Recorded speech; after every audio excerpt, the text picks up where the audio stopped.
Welcome everyone to Taste the Promise. I'm Rachel Hand, Executive Director of Family Promise, North Shore, Boston. Like so much else in our lives, the pandemic has forced us to find new ways to gather and connect. We invite you to spend about an hour with us as we champion local families facing homelessness in Massachusetts. We'll update you on what's happening with the families that we serve, and you'll hear about how we've responded to the impacts that COVID-19 has had on our guests, our volunteers, our staff, and our facilities. You'll also get to meet our new staff, hear from volunteers, and learn how we've evolved over the past year. Of course, it wouldn't be Taste the Promise without delicious food. Since we can't actually put samples on your plate, as we've done in the past, we've enlisted 3 local chefs to share their celebrated culinary expertise so you can do it yourself from your home. As you learn about what's going on at Family Promise, we'll pause to visit the kitchens of Daniel Gursha, Executive Chef at Ledger in Salem, Leah Dubois, Culinary Director and Vice President at Life Alive, and Frank McClelland, owner and Executive Chef of Frank Restaurant in Beverly. To allow you to relax and enjoy the cooking demonstrations, we'll also be providing a replay link and recipe details. We've scheduled Taste the Promise to coincide with Family Promise Giving Week. This is a week-long event hosted by the Family Promise National Office in order to spread awareness about the work we do. It is also an opportunity for us to reach our fundraising goals before the end of the year. Tonight, you will see the positive impact we are making on families experiencing homelessness on the North Shore of Boston. Giving Week will provide you with opportunities to donate to our local chapter of Family Promise. Or you can support us directly by clicking on the link to our homepage at familypromisensb.org. Before we head to the kitchen, I'll give you a quick update on how we continue to respond to the challenges of the COVID-19 pandemic. The pandemic has forced Family Promise to suspend our rotational shelter program model. In this model, our guest families spend 1 week with the host site before moving to the next site for another week. Our day center on Rantoul Street in Beverly has been converted from office space into living quarters for 1 family, and we've partnered with the YMCA to shelter 2 more families at a location just down the street. Our staff, who you will meet later in the program, have been primarily working from home, but continue to meet regularly with the families for case management and as a whole program for what we are calling all guest meetings. We have been blessed by the generosity of our supporters and volunteers. Instead of serving meals and hosting families overnight in local churches, they've supported us with gift cards for groceries and household products for our families. We've already seen the demand for shelter increase, while the shelter resources have been decreasing in Massachusetts. Eviction moratoriums across the country and here in our state have only delayed the inevitable, as shelter and service providers work tirelessly to develop and identify resources in order to prevent widespread homelessness during the winter months. We have expanded our services to include our new shelter and housing navigation program. For families who are on the verge of becoming displaced, we offer guidance and access to resources to help them avoid homelessness or, in some cases, to access emergency shelter. All of our staff is working constantly to address the needs of the families in our program, of our graduates who are weathering the storm out in their communities, and of the families and individuals who continue to reach out to Family Promise during their time of need. Okay, we're nearly ready to tie on our aprons. But first, I want to let you know what's happening with our mainstay programs that's currently serving 3 families. The 3 families in our program have been adjusting to homelessness, new babies, and life during a pandemic. For the first time in a long time, we have 2 families with a child under a year old. All of our families have been working with our lead case manager, Minaldi Cadet, multiple times a week to apply for and search for housing. Between childcare and both full-time and part-time jobs, these 3 families are working endlessly to provide their children with the best life possible. We are so grateful to the support you continue to give Family Promise so we can walk alongside these families during their journeys to safe and sustainable housing. Our Community Engagement Manager, Katie Day, has worked with many of you to address the day-to-day needs of our families while they are residing in our shelter. Your generosity has filled our families with joy, hope, and a sense of community. These families are working hard to find permanent housing and become Family Promise graduates. You will hear from some of our recent graduates over the course of the evening. Thank you for tuning in to our virtual Taste the Promise, and please enjoy the program. We believe the Family Promise program has developed quite a recipe for success, and your dedication and involvement is one of the key ingredients. Hi everyone, my name is Tucker Bixby. I'm the president of the board for Family Promise North Shore Boston. First of all, I want to thank everyone for joining us for this very different event. As with nearly everything this year, we're all having to adjust to some new ways of doing things, and some are good, some new experiences are good, some aren't so good, such as recording awkward videos like this one. But we're all doing our best, and we definitely appreciate all the continuing support that we've seen from our donors and volunteers throughout this year. To that point, we've always known we had the best volunteers and donors, but this year has absolutely confirmed that. Our emergency fundraiser this spring was a huge success, and it was critical to allow us to basically change our program from the rotational model and convert the day center to essentially a shelter, and also partner with the YMCA to house our families there for the last few months. Our volunteers have also stepped up. The donations of grocery cards have been very, very important to the families, and even though they can't see your faces and interact with you, they've definitely felt the love and support, so we greatly appreciate that. And then finally, as a board, we really want to recognize the work that Rachel and her staff have done.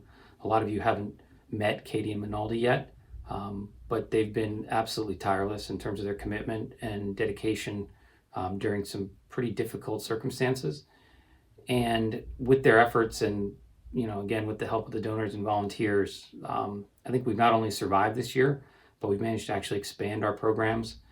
And it's important because it's at a time where those are really needed. There's, the services that we offer are really needed more than ever this year and in the future. So I want to thank everyone for their flexibility and their creativity. We've continued to provide personalized case management for our families and help them navigate homelessness, and in a lot of cases actually help them avoid it. So to our amazing donors, the volunteers, and the staff that make it possible for us to do this really important work, we really, as a board, I want to say that we're eternally grateful, and we really appreciate it, and thank you very much. Next, I'd like to introduce one of our chefs, Daniel Gursha, who is the executive chef of Ledger in Salem. My name's Daniel Gursha. I'm the executive chef at Ledger in Salem, Mass, and I'm going to be showing you how to braise a Berkshire pork shank. First thing we're going to do, we have an onion. I'm going to use half. Feel it? I'm going to give it a nice large dice. A tray here. Essentially right now we're just making some aromatics for the braise. I like to leave the skin on the carrot because it's got all the flavor in it. Just a nice large dice on everything.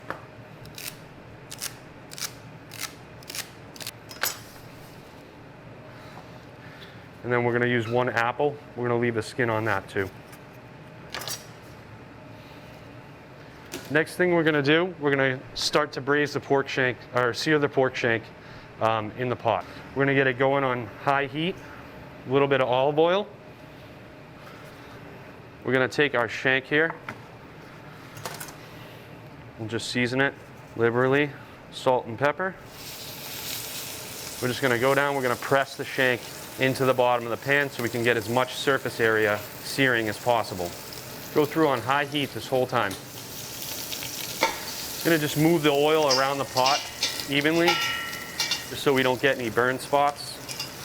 We're going to try to get it seared as evenly as possible, nice and dark on all sides, because that's building flavor in the bottom of the pot. So we'll pull it off the heat.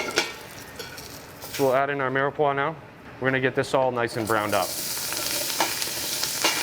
Again, high heat on this. I'll season it with a little pinch of salt, just to release some of the juices and flavor. A little bit of pepper, but not too much. When you're doing braises and you reduce down, it concentrates the salt. So you really want to be able to control that salt. That's going to concentrate all the flavors, caramelize all the sugars in the vegetables also. So once our vegetables start to get nice and brown, we're going to add in a little bit of tomato paste. Probably about one nice good sized spoonful there. Making sure that the tomato paste cooks evenly and becomes nice and brown. Ledger's own white wine. Probably about a cup. We'll reduce the wine down, cook off the alcohol.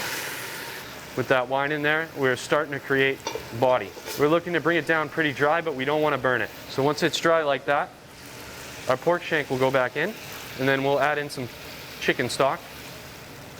We want to be about 3/4 of the way up the shank, okay? Some local apple cider, okay? I'll put my aromatics in here. We've got some thyme sprigs, a little bit of rosemary, and some bay leaf, star anise, allspice, and some clove. Now once this comes up, we have a nice slow boil. We're going to take this and place it in the oven, uncovered. So we're going to go at about 350 degrees. Next thing we're going to work on is a honey nut squash puree. So we'll take the top off, cut it in half.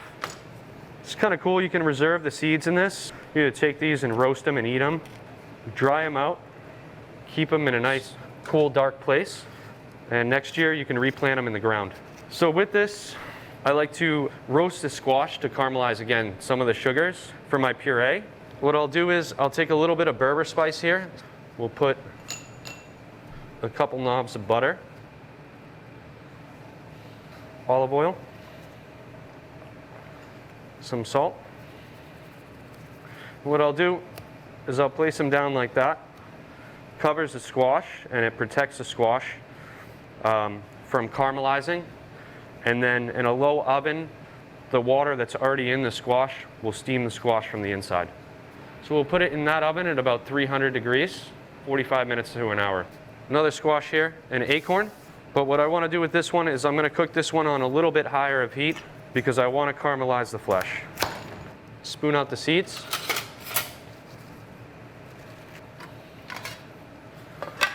Okay, salt, pepper, a little bit of olive oil, a couple little nubs of butter. This is a mixture of maple and erfa chili. It's just very nice, it's not very spicy. And these will go into the oven with the shank at 350 degrees. It'll probably take somewhere around 30 minutes. So we're going to do some caramelized apples also for the top of the shank. Put olive oil in the pan. We'll pick a little bit of thyme to go in with them. We don't want it too hot because we don't want to brown the sugars too much. Enough to saute them through. Run a knife through our thyme a little bit. We want the apples to have texture, so you don't want to cook them a ton. So we're going to pull our shank out of the oven. When the shank starts to become finished, it starts to pull away from the bone, and it'll pull pretty far down the bone. We're going to use a chinois, and we're just going to pass the liquid through so that we don't have any of the vegetables left over. As it's reducing down, we want to make sure that we're tasting the flavor of it, also moving it around in the pan so that the heat gets dispersed evenly throughout the shank. This is where we can start to adjust our salt. We'll use a little bit of apple cider vinegar for acidity, some black pepper, and then we'll just start to baste the shank a little bit. The juice is going to coat the outside of the meat. Just going to let that reduce down. I'll add in a little bit of butter to mount the sauce, baste in the shank until we really get the right consistency. You can see the sauce is starting to coat the meat now, kind of starting to hang on there. That's what we're looking for. So we have our puree back here. Okay, put that down on the plate.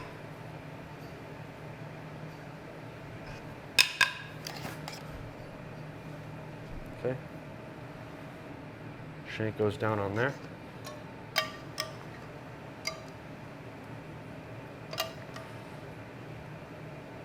Glaze it with the sauce. Some of the warm roasted apples over the top of the shank. top those off with a little bit of picked tarragon.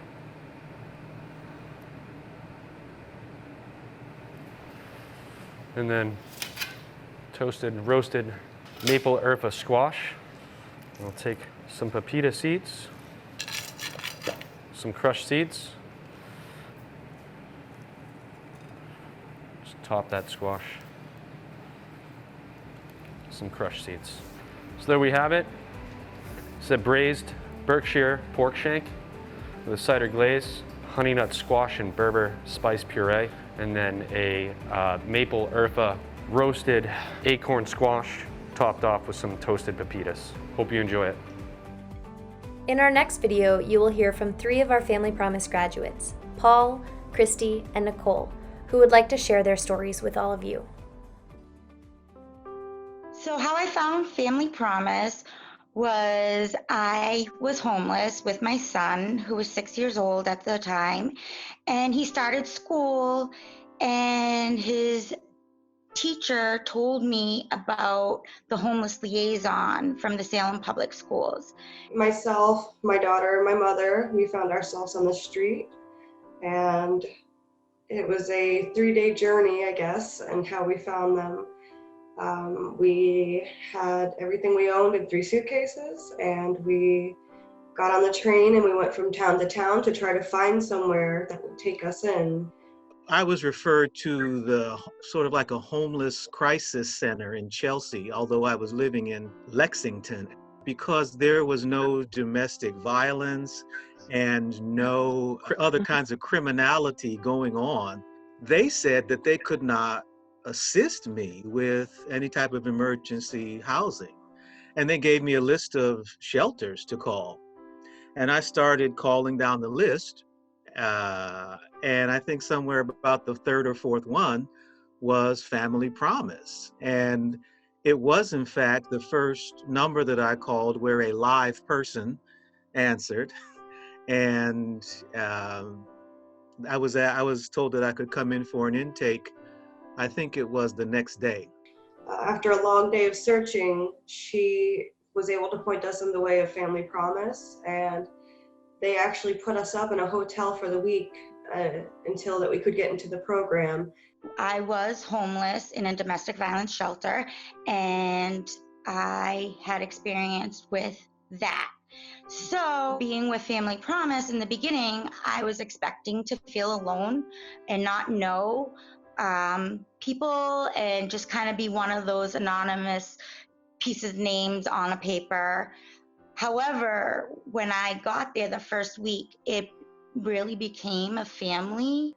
Everybody really gives a very comforting way of, they know that you've just come from a hard time. So they welcomed us all in very compassionately. And so one of the things that I remember was that the case manager at the time really impressed upon me in one of our early conversations. She said, and this is a quote, she said, "You're safe, you can rest. You're not going to lose this housing. We're not going to pressure you to fix your life by tomorrow. Rest." And that's what I needed at that time. With the volunteers accepting us and not judging us, with the staff going above and beyond for us, I feel that my first day was scary and nervous. However, by the end of the week, I felt comfortable. One of the directors of one of the churches, he actually went out of his way to come pick us up. He, not knowing us at all, went out of his way to come and bring us to the Family Promise from, we were in Gloucester at the time, so it's a bit of a drive. My son Shen, when we joined the program, and he had gone through a lot. Family Promise staff transported Shen to school where he had originally enrolled. And it was really one of those situations of far beyond the call of duty. It was really above and beyond. I wasn't just a name. I wasn't a number.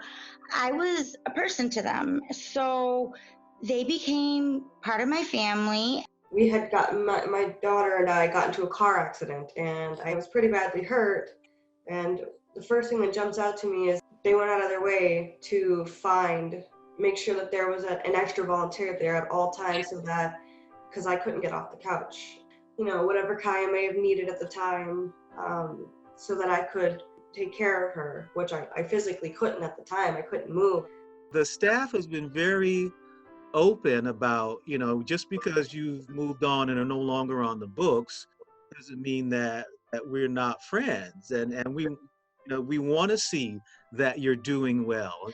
My most memorable experience was with one of the staff members who actually came with me to an interview for an apartment. She came with me to walk around, ask the right questions, to help so I could do it on my own. Thank you. Thank you to each and every person who has been in our lives during that troubling time, that went above and beyond to make us comfortable, that went out of their way to help us, that was there to comfort us.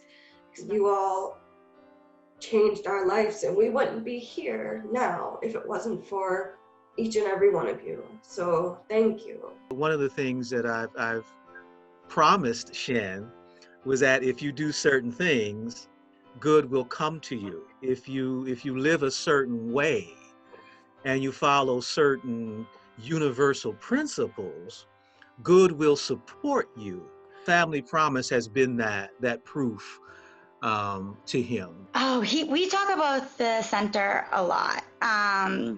It always comes up. My son will remember people, the staff members, the guests, the volunteers, especially always having a nice home-cooked meal finished by a dessert, which now I have to provide every night for my son.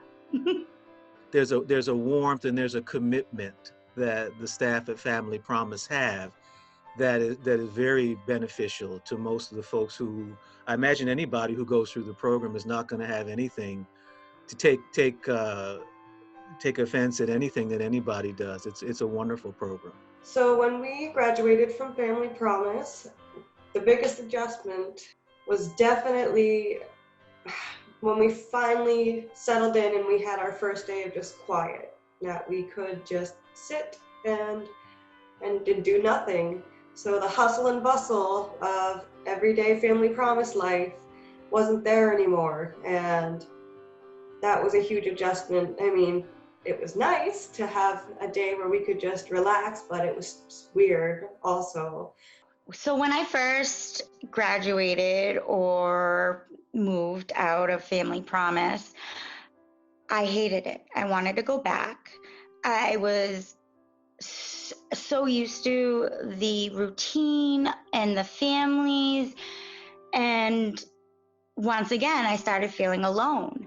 And being in the program, I kind of kept coming back every day, every week, just to have that connection that I used to have with them. And it was very important that I kept that with them. And they reached out. It wasn't just me trying to reach out to them. They reached out to me, and they made me feel that no matter what, how long, no matter what's going on, I can always reach back out to them, and they would figure out a way to help or just be there to listen. And it's something that I never had before. So I needed that. I've learned a lot from this experience about a part of life that I had never known anything about before, in terms of housing crises and being on public assistance of one form or another, and how rough that is. I can say that I know what that feels like, and I know how hard the staff at Family Promise works to put some emotional balm on that, to really treat folks as people and not just case numbers and not just a job. We appreciate everything. And even up until after we graduated, she's helped us get furniture in our home and anything that we might have needed. So I definitely want to get that thank you out there, and I hope everybody hears that. Next up, we have Leah Dubois, Culinary Director and Vice President of Life Alive, that has a location right in Salem. Good morning, my name is Leah Dubois. I'm the Culinary Director of Life Alive. This is Chef Eddie. He's our executive chef over here at Life Alive in Brookline. And thank you very much for having us here today. Today we're going to do a Buddha bowl. A Buddha bowl is traditionally a vegetable bowl with roasted and raw vegetables and whole grains. Today we'll be using brown rice and roasted tofu as our proteins. These beautiful vegetables are locally sourced organic vegetables from farms that we love and support. They're vibrant, in season, delicious, colorful, and we're really excited to prepare them for you today. We're going to be garnishing our dish with sweet potato leaf pesto with some pumpkin seeds and lemon. Let's do it. So today we have a variety of the local vegetables we talked about, different colored beets, butternut squash, Brussels sprouts, carrots, and we're going to chop them all up with some elegant knife cuts, and we're going to roast them. For carrots, one of our more traditional vegetables, they're delicious this time of year, totally sweet. We're going to put some oblique cuts on these, and we're just going to hold the carrot at about 10 o'clock, hold your knife right up against it, and just cut and turn, cut and turn. We're going to make these beautiful oblique carrot cuts.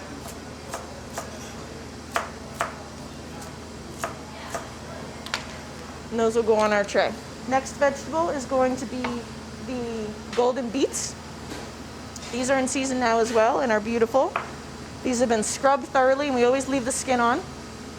We're going to cut off the tops, and we're just going to dice these up. Okay, and they're going to look like this. The next one is red beets, same procedure. And then we have some locally harvested butternut squash, which we skinned and seeded, and we just diced up as well. So all these colorful vegetables, a little bit of mushroom just for meatiness. These are shiitake mushrooms, these are our favorites. So I'm literally just peeling off the stem and just taking the cap and just breaking them up. The stems can then be roasted and used in different soups and stocks, or even a mushroom tea. And we're just going to add a few slices of jalapeno because we like things a little spicy around here. All right, and just a little olive oil, little salt, sprinkle it nice and high so you get everything equally distributed, and some coarse ground black pepper. And now we roast. Okay, so now for the pesto. It's going to be about a cup of greens of your choice. Like we said earlier, today we are using sweet potato leaves. You can use basil, kale, arugula, any green that you want. So these are locally harvested sweet potato greens. They're beautiful, a little bit sweet, and a little spicy as well. So we're just going to tear these leaves up and get them right into the blender. And then we're going to go with 2 tablespoons of toasted pumpkin seeds. Okay, so just get those right in.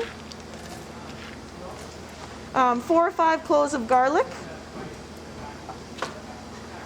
Little salt. Little pepper. We're going to do the juice of 1 whole lemon. Squeeze it over your hand so you can catch any seeds that may be falling out. And we're going to turn this on very slowly to start. And we're going to emulsify with olive oil. It's probably going to be about half a cup, 3/4 of a cup. We just want a nice dressing type consistency, not too thick.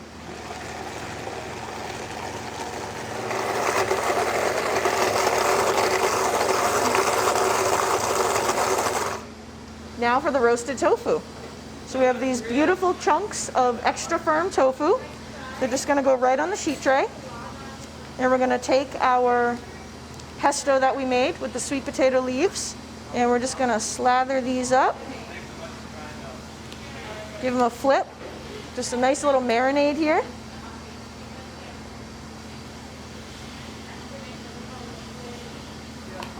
A little more salt and pepper. And we're ready to roast. Chef?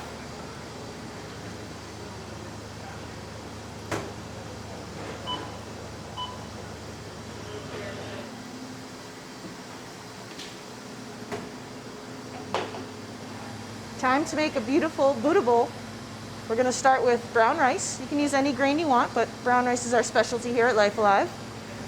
So a little bit of this right in the middle of the plate. Garnish it with a little bit of fresh lemon juice. Pinch of salt, pinch of pepper. And now for the vegetables. Let's start with our butternut squash.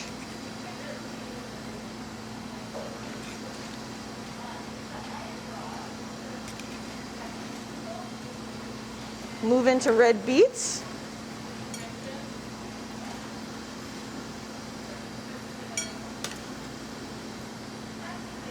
These beautiful oblique carrots.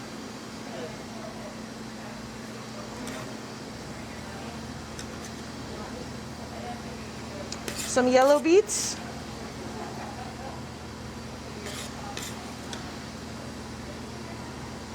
Our shiitake mushrooms, my favorite part. We're just going to lay our tofu slabs right across the top. A few pieces of the jalapeno. And then we're going to take our sweet potato leaf pesto with the pumpkin seeds. Just going to drizzle it across the top. Maybe a little bit on the sides. And we're going to finish it with a few fresh basil leaves from the garden. And a nasturtium leaf. And here is our autumn Buddha bowl. This next video is of 4 of our committed volunteers. The Lynch family has been volunteering for many years in various capacities. Both Alexis and Ryan have held internships with Family Promise, and their parents, Joanne and Alan, assist with hosting our families at First Congregational Church in Hamilton. The entire family will tell you about the reasons why they choose to volunteer at Family Promise.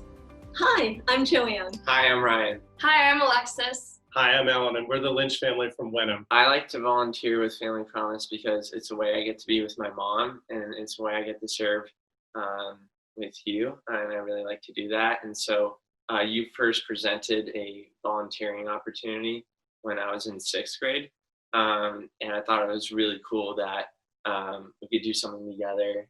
I think it was as simple as listening to the speaker at church talk about this volunteer opportunity and just imagining what it would be like for my family to be homeless. I honestly, I can't imagine it, and I think my heart just resonated for those who find themselves in that situation with their children. I think for me, what sets Family Promise apart from other organizations is Family Promise's core values, and that it's something that my family and I can do together to benefit other families. So there's this real sense of community, and there's just a shared level of passion across all ages. So it's not something that's solely for one age group to just be a part of. I think Family Promise has represented for us as a family an opportunity, as has been said, to do this together, but also to do it individually in line with our own time, our own talents. We're all in it together, but we're also able to volunteer as our time and our talent allow. During that time of having dinner with families, just brought this sense of like, okay, we're all in this together. Like, it doesn't feel like, I don't know, but yeah, your focus is on each other. Right. Like you don't have your phone, like you don't have your worries of, homework or anything. It's just an opportunity to get to know someone better. And that can be a rare moment in a very like packed schedule where you're always moving. So Right. it's a nice time to like decompress and look someone in the eye and let them know like you're here for them. And I think, those and are really cool moments. Yeah, Plus just it's ice staying cream. present. And plus it's ice cream. It was ice Yeah. cream. Yeah, So- plus it's dessert, and the dessert's always good. Yeah, no, and I think just going back to that meal in particular, everything was homemade. Like I remember just that extra touch of like caring from the volunteers, and the core value of family was just, emulating everywhere. Bringing my artistic background into volunteering really, I think, showed me how you can use your talents to be a part of the community, help. And it just feels so rewarding and so humbling at the end of the day to make a small impact and then see that work take on a life of its own. At SCCH, we pull out boxes and boxes from storage of blankets and curtains and the accoutrement to try to make this sterile classroom as home-like as possible. And one of those things, of course, that's necessary is privacy. And privacy means hanging drapes. And the first time I was involved in the setup, I was taking these drapes out, and then it might have been Joanne, I don't know who, handed me this steaming device, iron.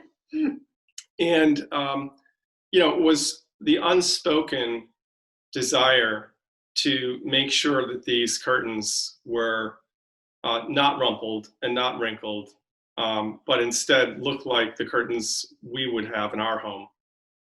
It was a very small thing, but I'll never forget it because, whoever stayed there, and I'd never met the family, honestly, they might not have known that, but they would have noticed if someone had just thrown a blanket or a sheet over the window. And instead, we spend a lot of time on the details. To make sure that whatever we could do within 5 hours or whatever we were setting up, we did it in a way that hopefully comforted them. And I've always liked taking like just small opportunities whenever I get them to talk with the families who are involved in the program. And I just remembered some really just cool interactions where you get laughing about something silly, or you tell them how your day was and they tell you how their day was.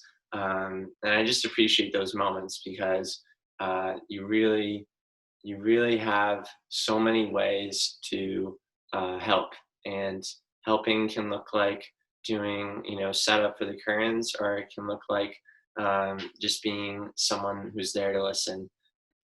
Anyone can volunteer at any age. When we three first started, again, Ryan was a sixth grader. I think Alexis was a freshman in high school. And the little kids, especially love the teenagers. Like that for them is joy. And when they get, to play and all that, it's amazing. Whatever talents, whatever gifts, whatever interests you have, Family Promise can use you.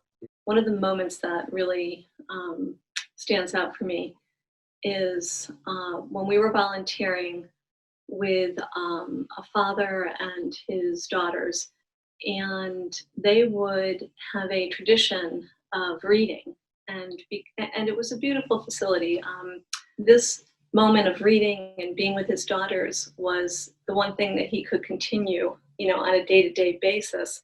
So they would go to his car and they would have reading time. But I've seen that in other ways over and over and over again for the past 8 years that we've been involved. There's numerous parents that just go above and beyond in these lovely ways. And, you can only imagine that they must be as stressed as humanly possible. And yet they are carving those moments out. And it's just beautiful to me. It really is lovely, to witness. The impact Family Promise has had on me as a person is profound enough to the point where even at work today, I will mention how wonderful Family Promise is, how wonderful the people behind it are, and how great it is, the mission that they're doing. And I think that genuine just nature that I have with Family Promise to just share it with people really just resembles, I guess, how great a program Family Promise is. The events are fun. You can be social with your Yeah, friends. you get your friends to go. Like I remember one summer, it was last summer, I got some people from my mission trip team to come, and like we had fun. Like it was Absolutely. like you get free food. I mean, it's like right. eating. So many ways to enjoy being a part of Family Promise for us and for others. Our next chef is Frank McClelland, the executive chef of the restaurant Frank, located in Beverly.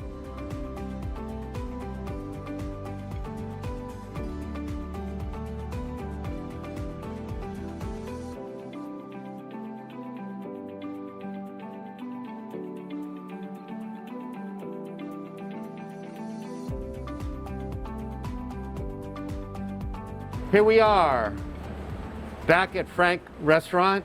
You know, it was a great morning harvesting this beautiful vegetables for our dish today. I have them soaking, reviving.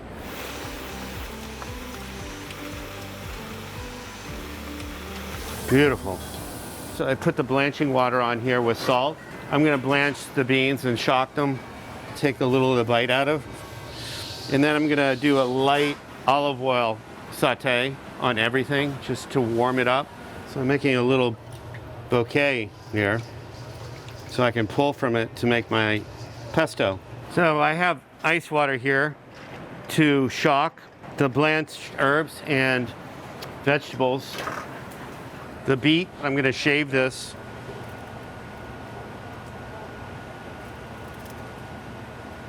And I'll slice up these beautiful cherry tomatoes right out of the garden. Chop up some of the Swiss chard and beet greens. Really the longest time is when you come out of the farm sorting all the amazing things that you've harvested, cleaning them, getting them all set, because it's the subtlety of freshness in this dish is so important. So now we have this beautiful radicchio. Look at the color. Radicchio is a kind of what they would call a bitter green, and you really need bitter in your cuisine to fulfill your mouth with beautiful flavor. Amazing pepper. So now I'll shave this beet. Really beautiful, thin, nice yellow beet. This is the calendula flower. You just pull the petals off. Okay, and then our leek. So gently trim this.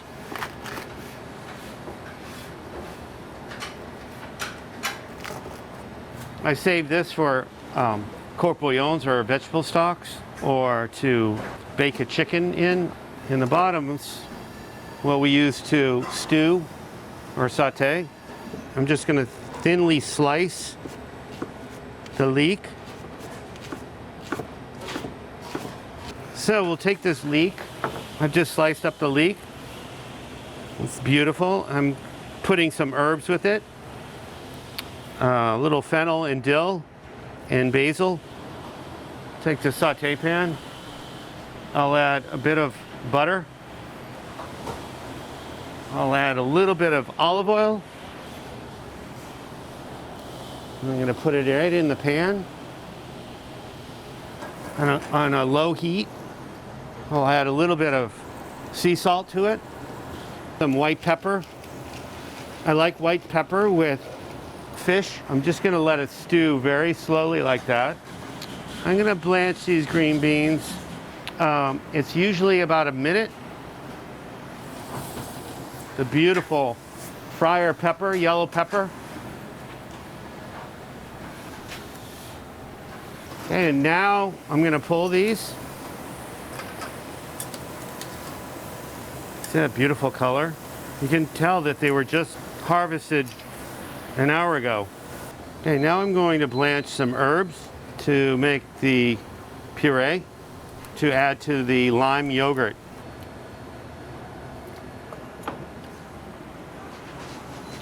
Okay, and the peppers and the leeks are just about where I want them now.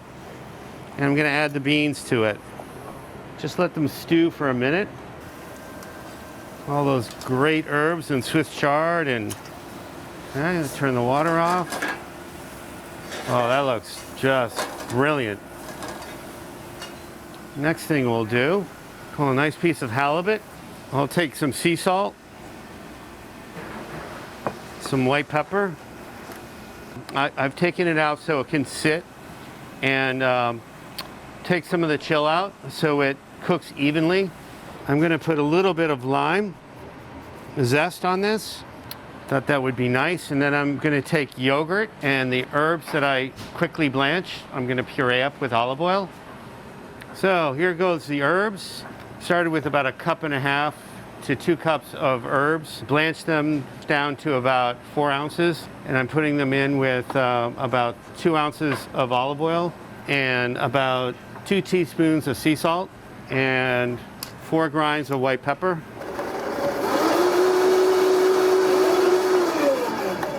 So I made enough so I can use this on many applications. It's really a condiment now. Okay, so for the sauce, I've got a really nice yogurt here, and then I have the herb pesto.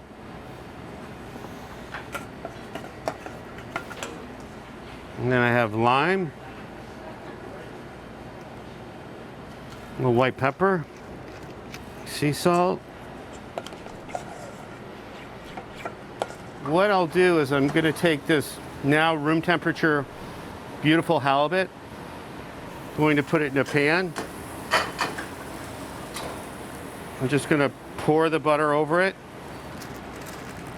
and then I'm going to put a piece of parchment paper over the top of it. I'm going to place it in a 380-degree oven. I like to think of it as an inch takes 10 minutes. So I'm saying this is going to take about 8 to 10 minutes.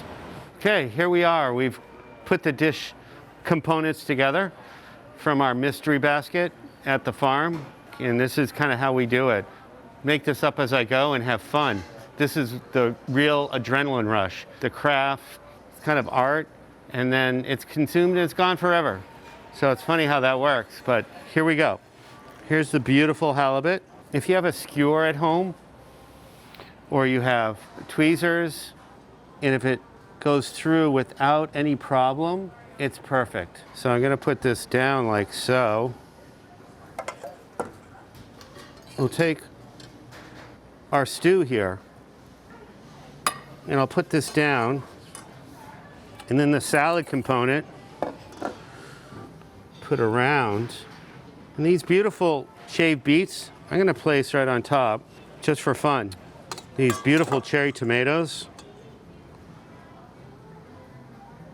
And I'm gonna take a little of this leek, just put it right on top of the fish.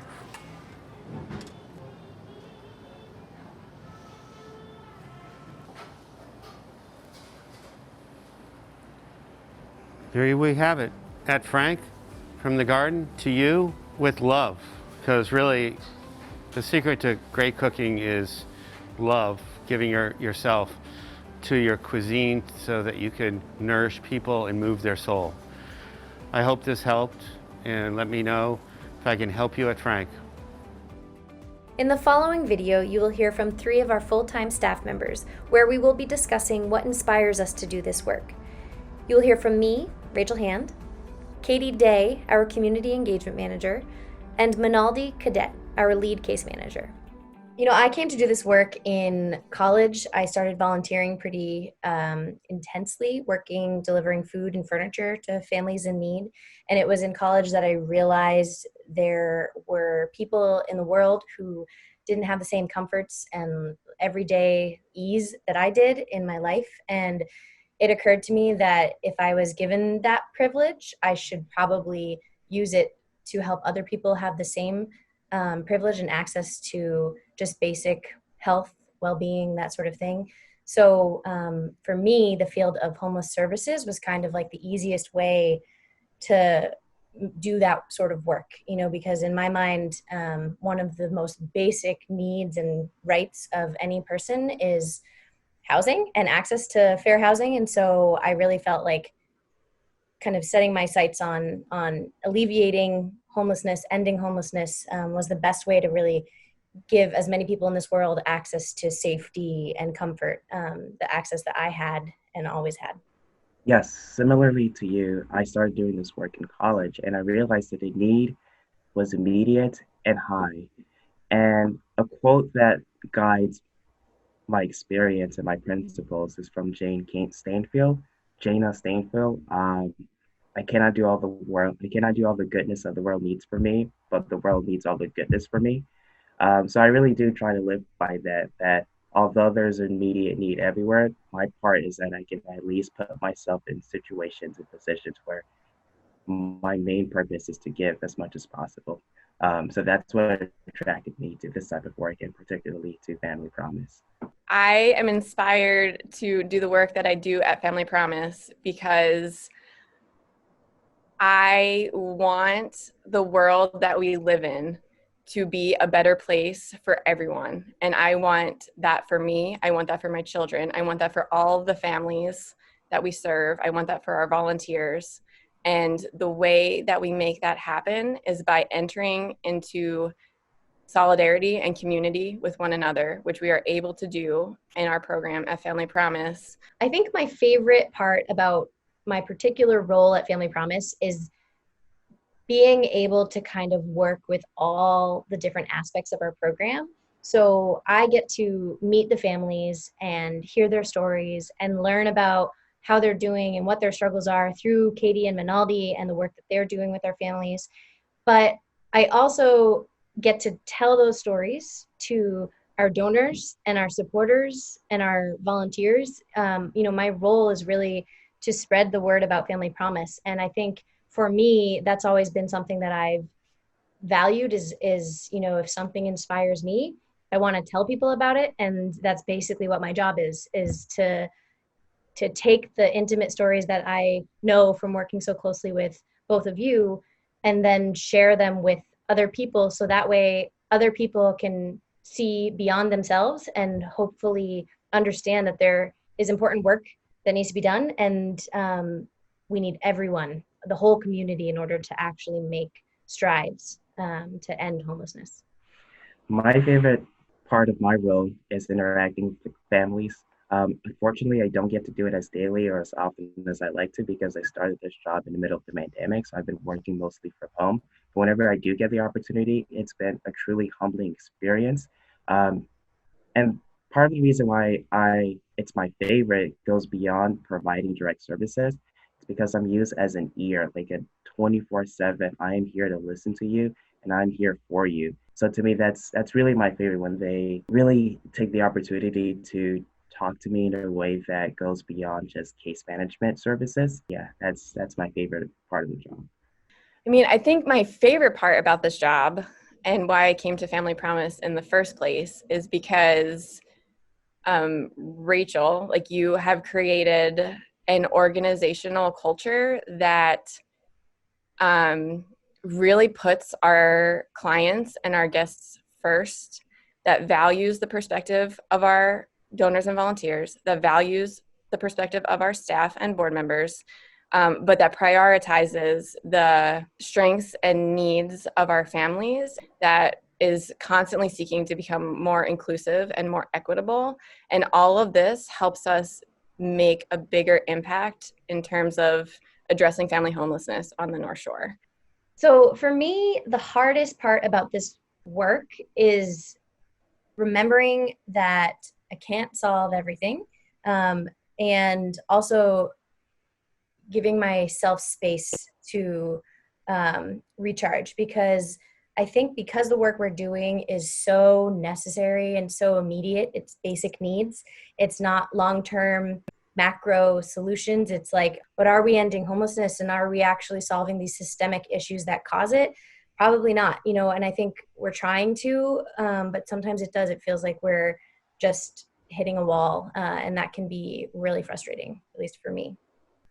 Similarly, the hardest part for me is really remembering that there's always much more work that can be done. Um, so you don't have to stress about it every second, because I fall into this mindset that every second should be dedicated to our families, because our families do face this almost impenetrable maze of government programs that's supposed to assist our families in finding housing and work, but our government programs are confusing. They're not user friendly. They're not um, made for the people that's supposed to help. And our families also face other obstacles along with finding housing and work. A lot of the common obstacles that they face is mental health, and recognizing that there's only so many hours in a day, that sometimes I can't get to maybe every objective that I have in my head. But realizing that, like, as each passing day that I put all with respect to my own mental health and safety, of course, but just work due diligence and realize that I'm doing the best I can. And at the end of the day, that's all I can do. Making meaningful impacts in the lives of our families is something that we do every day, regardless of whether there's a pandemic or not. And so I kind of want to acknowledge and hold on to that the work is important every single day. The work is valuable every single day. But that the work we do can be most amplified when we are doing it in community. I came into this job kind of like really with a relationship focus and wanting to take the time to develop the relationships with guests, take the time to develop the relationships with our coordinators and our volunteers, because we can most amplify the work that we do and make the most amount of systemic change when we are all kind of on the same page about it and in this together, and we are strengthened by those relationships. This is a very relationship-oriented field, and the pandemic has made it really hard. And, Manaldi kind of touched on it too, where being a case manager, not being able to actually like see the families on a day-to-day basis makes case management hard.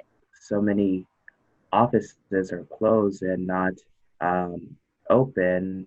Our families are having a hard time, or just not even our families. Any callers that we receive from Shelter Housing Navigation, I hear a lot of the same stories, that they try to contact DTA, but DTA is not responsive. They're not answering their phone calls. They don't know where to go. And I feel for them, because it's hard for me to sort of redirect them if I'm not even sure if where I'm redirecting them to is a good place to redirect them to. The families that are calling us every day, the families that are in our program right now, the families who have never heard of Family Promise but have lost their jobs, are at risk of losing their housing. The level of stress I feel on a daily basis can not imagine the level of stress that our families feel, and even more so the families who are reaching out to us and our shelter is full, right? And we can't bring them in. Having the organization that we have at Family Promise, having the network of people who I think can all recognize that we are all going through this thing together, can recognize that, yes, if we work together to make sure that families can have a roof over their head, no matter what their income level is, because being a parent is a full-time job in and of itself. Being a working parent in our current day and age is nearly impossible, especially when you take the cost of housing and what someone is probably getting paid. And so when we recognize these things, I have hope that we can name it together and, work together to change it, because it needs to change. We hope you've enjoyed our virtual version of Taste the Promise. Our goal was to inform you about what's been going on at Family Promise and how we plan to move forward from here. We hope you also have some new ideas to use in your kitchens. Or maybe you'll just visit Ledger, Life Alive, and Frank to experience their culinary magic in their dining rooms and thank them with your patronage. Our thanks to Daniel, Leah, and Frank for donating their time and unique skills to our broadcast.